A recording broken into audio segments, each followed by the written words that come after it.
protesters, pirates, even kidnappers targeting today's super rich. Some say these threats are intensifying. And billionaires around the globe are fortifying their personal security with sophisticated, cutting-edge, and so-called head of state level protection. From high security on the high seas, you're on your own when you're out here. Until the good guys can come and rescue you. To when the bad guys come. We can go ahead and deploy tactical. The tools and the technologies. These are 15 shotgun shells. To take down any intruder at any cost. While they're jet setting or on the move, an entire industry is on call. Ready to sell the super rich super security and even some good old-fashioned muscle. I'm absolutely emotionally prepared to kill somebody if I have to. With exclusive access to Warren Buffett's bodyguard, we go behind the scenes with his team. Money can't buy happiness, but can it buy personal safety? Inside the best protection money can buy. This is Dangerously Rich, Billionaire Super Security. Beautiful cars, lavish mansions, expensive toys, life of the super rich. But these are nervous times for billionaires around the world. Even Facebook backer Sean Parker of Napster fame recently tweeted, "I have a whole new set of problems to deal with now. Security, extortion attempts, kidnapping threats, death threats, etc." And he asks, was life better before? Experts say the global 1% is casting a wary eye on social instability. In fact, a recent survey by the Pew Research Center found that the wealthy are increasingly concerned about class conflict. So that there is something to be worried about, you think? Yes. Brian Yulee is part of the Occupy movement in West Palm Beach. He says a small minority in his group should make billionaires uneasy. I would prefer that it never come to anything like that, but you know, people are tired of feeling as if they're just being stepped on and don't matter. But at the Berkshire Hathaway annual shareholders meeting in Omaha, Nebraska, the threat isn't necessarily an Occupy protester. Here, where literally tens of thousands of people are clamoring to get close to the legendary Warren Buffett, everything and everyone is a potential threat. The Oracle may be the brains here, but this man is the brawn behind the Buffett operation. Dan Clark is Buffett's bodyguard. You're going to turn the client from the threat. And he got the job practically by accident after a chance run-in with Buffett's daughter, Susie, at this bagel shop in Omaha almost 20 years ago. Absolutely not. Did I know where it would go? Part of the things that did help me, though, was my past training. Working as a police officer at the time, Clark offered his protective services on the spot and soon became Buffett's shadow, most prominently during Berkshire Hathaway gatherings where he's on the lookout for anyone suspicious. We've had people that have shown up before at an event with a client, and they are so fixated on the client that when the rest of the crowd is acting normally, they're presenting normal behavior. This person is not. Clark has since started his own private security firm, Clark International.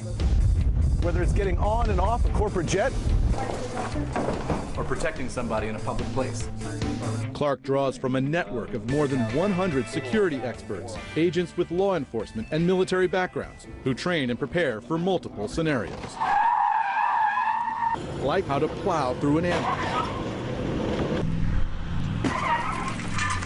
They're constantly practicing high-speed maneuvers here on this test track so they can get the protectees out of any situation they find themselves in. And they're paying total attention to detail, including where you put your hands on the wheel so that you can make sure you can control the car even when the airbag is popped out right in your face. But protective detail means keeping clients safe, even in the most routine circumstances. Now, they rehearse arrivals and departures over and over again because one of the most vulnerable points for the super rich is when they arrive at a public event. Each man has a key area of responsibility protecting the front and the back and also making sure that the protectee knows where he's going. Clark has reportedly protected Sarah Palin and actor George Clooney, and he won't name any other clients. But they tend to be high-profile personalities who, like Warren Buffett, attract large crowds. At Clark International, the six-man diamond formation is used for the most dangerous situations, the most crowded rooms. Each man at a different point, each responsible for a different area. It's all about protecting the protectee.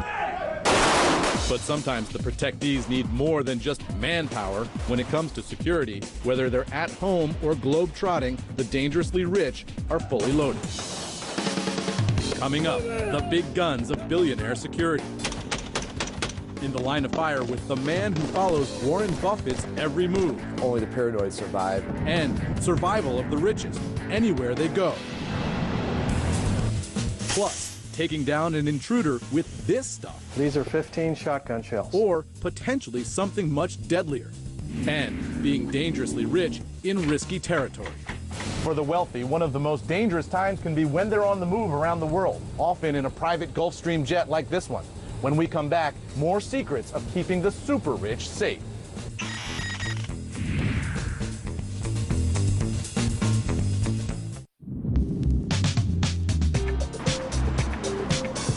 For most Americans, home security means an alarm system or maybe a dog. But for this house in Hollywood, it's a totally different picture. The nice thing about this heliport, it was designed to take excessive loads. Al Corby is the president of SAFE, which stands for Strategically Armored and Fortified Environments, a firm that designs custom, sometimes hidden protection for the uber rich. Corby uses this mansion in the Hollywood Hills as a show home for his security systems. We've gotten in, broken in the house. We're right here outside the safe core. What we want to do is stop them here. Let me show you how you do it. Now we come into the safe core. Okay. This door, ballistic, bomb-proof. You close the door, throw that one bolt. Now my wife and children are the safest people in LA. And this just doesn't feel like a panic room or a bomb shelter at all. This feels like a little girl's room. That's exactly the point. You have full ballistics, you have surveillance, the camera, you have full connectivity. The kids can actually be on their iPod looking at the whole house. All right, now we come into the master bedroom suite. You notice everything still seems open, the kids' rooms and all. Oh, this is gorgeous. And even though you don't see any signs of security, it's a fortress. You've got ballistic walls, ceilings, and floors. You even have a bed that's sitting on a ballistic frame. So if there's an explosion underneath here, what happens? The blast will go out in 3 directions. Not that anything could get up through this floor, but if it did, this is an added level of security. All right, within the safe core is a safe room, and it's the command center where everything happens. You have all of the control and conveniences you can hope for. So you can see the entire house, every camera in the house, and you can control all the doors in the house, is that right? Everything, and communications. So show me how that works. I said leave. Now let's say he doesn't. He wants to do something. Then we can go ahead and deploy tactical right in that area. This is Todd Parrott. He handles tactical and hardening for SAFE. And Todd, you've got a device here. This is terrifying. Well, these are 15 shotgun shells. And you mount this into the wall or into the ceiling or where? Either. We put it behind walls, behind ceilings, so that it blends with the architecture. And when somebody comes into the house, you can remotely press a button, and what happens? Well, first of all, it's not something that we do in the U.S. It's something we do overseas. And it requires a series of 3 or 4 authentications before it can be deployed. And then, when you fire this off, could anybody survive underneath this? not a chance. While most devices aren't lethal, many of Corby's systems can be controlled remotely.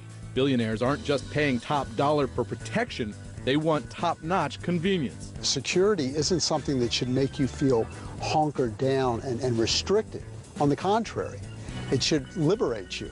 Once you have it, you can go on with your life. Using this iPad, or even just a remote control like you might have for your car, you can operate all of this home's tactical defensive systems, including this fog blast, which is designed to incapacitate or disorient any intruder who might be coming into the home. The goal is to keep the bad guys out, but ultra-wealthy homeowners also want to know that every precaution is taken in the event they're locked in themselves. Premium steel frame. And just steps away from that beautiful bedroom is a bathroom that looks normal, but is really anything but.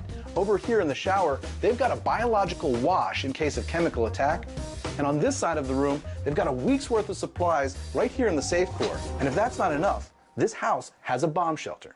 Now we're at the lower level. We're 20 feet underground, and you notice we just came through another one of the blast doors. Another bomb door. Another bomb door. This whole area is an NBC shelter. And what does that mean? It's protection against nuclear, biological, and chemical, all known threats. So this is the bomb shelter. This is the bomb shelter. Let's take a look. The New Day bomb shelter. So you have food and provisions upstairs, but this is where you keep the serious stuff. Exactly. How much stuff do you have down here? Upstairs was a day, maybe a week. So if you had something like an earthquake, something that you'd have to get through a short time. Here, you have enough for at least 3 months to get through a flu, any kind of serious biological. So you've got food, you've got some gear here. Explain what that gear is. These are backpacks. If you had to leave the facility, you put the backpacks on, you go out. You have gas masks, backpacks, and you can put an NBC suit on and leave. But you're going to be down here 3 months. You've only got about a week's worth of champagne here. I'm a little bit worried about you. The cost for what Corby calls entry-level protection up to $3 million, or as he puts it, it can be fabulously more expensive. The going rate for fabulous, $10 million, the price of one of Corby's latest projects. It would be full life support systems that would keep these people and sustain them for generations, even if they were the last 2 people on Earth. So these people, they're not worried about a hurricane, they're worried about the end of the world. Well, there wouldn't be an end of the world, it would just be an end to our world. They'll still be here. Still to come, dangerously rich. They retrieved a shotgun. And the target of a bizarre underground crime. Plus, high flying into the most dangerous places for billionaires. We've brought passengers in, dropped them. Why 30,000 feet Designed to stave off any incoming missile attacks. could be safer than being grounded. And securing this $50 million mega yacht far from home and far from any help. High security on the high seas. When we come back, more security secrets of the super rich. Contact front! Moving! Get up, and I'm coming. Bodyguards, panic rooms. We're going into the bomb shelter. The super rich can afford to manage every potential risk factor. One of the biggest vulnerabilities for the super rich is when they're on the move. And at the top end, that means traveling by private jet at airports like this one in Palm Beach, Florida, where they specialize in protecting the jets and the people on board.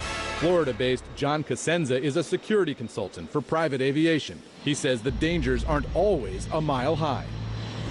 We've brought passengers in, dropped them, and then repositioned the aircraft. You fly the aircraft fly out? the aircraft out to a safer location where it's safe for the aircraft and the crew, and then come back and pick up the passengers. So which airports do you not want to leave your airplane in? Well, there's some in sub-Saharan Africa that are a little dicey. Being on the plane and flying is probably the safest place that people can be. On the tarmac, the security threats can be countless, sometimes deadly. You can do things outside the aircraft to put it in jeopardy if it does get off the ground. What do you mean? Well, things to the engine, things that could be put into things like the wheel wells. And once airborne, the super wealthy leave nothing to chance. At the ultra high end, the security experts tell us there are a couple of dozen aircraft in the world, like this private Gulfstream G4, that have electronic countermeasures designed to stave off any incoming missile attacks. Those countermeasures can include things like jamming systems to block infrared tracking systems for missiles.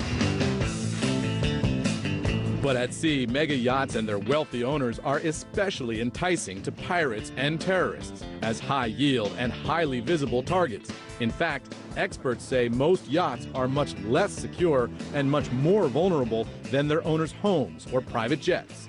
For billionaires, sometimes the ultimate toy can become the ultimate danger zone. These super yachts cruise far away from civilization and far away from any police response. In terms of security, they've got to be totally self-sufficient. Land security, people have their homes with fences around them, and they have security people, law enforcement people, within minutes being able to respond to their homes. Retired Coast Guard Vice Admiral Brian Peterman specializes in what he says is head of state level protection for luxury super yachts. His goal, turning super yachts into floating fortresses, because when it comes to being out at sea, the response time may not be measured in minutes, it could be days. You have to be able to take measures on your boats to be able to maintain your safety and security. You're on your own when you're out here. Exactly, until the good guys can come and rescue you. We're inside the master suite of the super yacht Harbor Island. And a security expert can take a space like this and make it into a giant panic room with ballistic glass to protect against bullets and 2 or 3 days worth of food so a family can live safely in here even if the pirates are out there. It protects you from gunfire from the outside. They also have communications on board where you can alert the law enforcement people to come and assist you. These provide the ability for the crew to maintain command and control of the vessel. One of the most important aspects of super yacht security is understanding exactly who's stepping on board your boat. This yacht actually has a security system embedded in the deck that can detect every footstep and immediately train cameras on anybody who's coming on board the yacht. 6 staterooms, a posh dining room, a sun deck. Annual maintenance alone on super yachts like this costs about 10% of the yacht's overall value. And then, to keep everyone on board safe, Expect to pay somewhere about 7 to 8% of the entire value of the boat, adding really top-level security measures into it. This is a yacht we're standing on now that is going for $54 million. That's correct. Talking about a lot of money. It is a lot of money, but the stakes are high as well. according to U.S. Navy records, 4 yachts were hijacked by pirates just last year. There's been a tragic end to a very tense situation. In one of those attacks, which American officials called one of the most violent episodes since the modern-day piracy epidemic began, the owners and their guests were shot and killed. Up next, On Guard. Back leg up from here all the way. Hand-to-hand combat with the man the Oracle of Omaha is investing in to protect him. I'm absolutely emotionally prepared to kill somebody if I have to. Fired up and downrange. This is firearms training. Inside Dan Clark's arsenal. When dangerously rich, Billionaires super security returns. Greenwich, Connecticut, 2003. A bizarre kidnapping over the weekend in Billionaire hedge fund manager Eddie Lampert, hailed by some as the next Warren Buffett, is kidnapped at gunpoint in this underground parking garage. They retrieved a shotgun. The abducted financier is released unharmed after being held for more than 30 hours. It was one of those seminal moments. Whether it's a serious crime or an embarrassing moment like media mogul Rupert Murdoch hit with a pie in the face,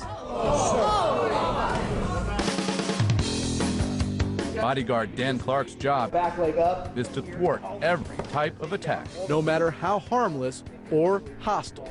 Andy Grove said that only the paranoid survive, and that's my job, is to take all these things into consideration. Working as Warren Buffett's protective detail for almost 2 decades now, Clark, And I'm coming in here like who spent almost 24 years with the Omaha Police Department, has made a name for himself in the private security pull world. my weapon out. Controlling the hit. Contact front! He's recruited about 100 men and women to work with his own firm, Clark International. Gun! Despite their police and military experience, Clark's agents still routinely train with him. In addition to Warren Buffett, Clark says he serves a roster of other high-profile clients he's not allowed to name. No matter who he's protecting, though, Grip here. his team needs to be ready to stop and sometimes incapacitate an assailant. But some situations could trigger more lethal action, and they need to be just as prepared to respond. This is firearms training. They're using real bullets today, and most of these officers are using Glock handguns like this Glock 40. They're standing right up close to these targets today because they expect in a real-life situation, they'll be as close to the assailant as about 7 feet. And key to maintaining control of the situation, And look. attention to every vulnerability from every direction. Looking for more threats. Now, one of the most important skills they learn is how to clear the protectee out of the way and still hit the target. Are you emotionally prepared to kill somebody if you have to? I'm absolutely emotionally prepared to kill somebody if I have to. If you hesitate, it can be very deadly for you, and also if you're protecting somebody, obviously. Stay there and do the traditional. Clark says he's never actually had to fire a weapon protecting a client. Out of the way, and then we're going to attack and get our weapon on target. He says he avoids using force and tries to minimize any potential risks with advanced planning and detail. And while he doesn't have to always like the people he protects, There's been a number of gang members and people that I've official capacity had to protect or provide security for. I didn't necessarily care for them. He says he's fortunate his clients generally have, as he says, a certain amount of gratitude that they've given back. You can't help but to develop a relationship with the folks that you're working for. At the same time, you do have to remember what your job is and what you're there for. Despite Warren Buffett's very public demeanor, Clark is private about his relationship with the Berkshire Hathaway CEO. And the fact is, Clark can't protect Buffett from everything. But some of the super rich are plotting ways to survive, no matter what. When we have an apocalypse and all this is destroyed, and the last two people left alive on the planet Earth are going to be two billionaires. Right. Adam and Eve. And if you got to start over, that's probably a good place to start, with Adam and Eve. The difference between the dangerously rich and the rest of us, they can afford to think in biblical proportions.